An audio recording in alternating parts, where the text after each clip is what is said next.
Hey Rika, I'm just reading some books. What's up? Jihan.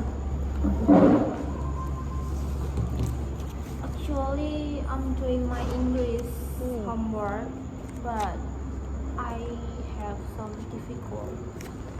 Could you please help me with that? Oh, sure. Yes. What is that about?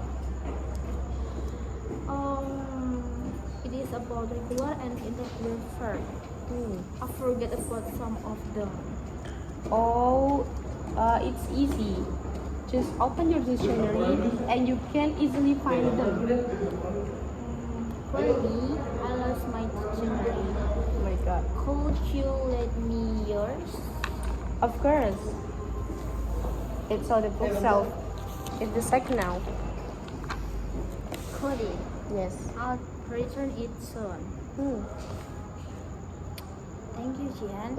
Yeah, it's okay, Rika.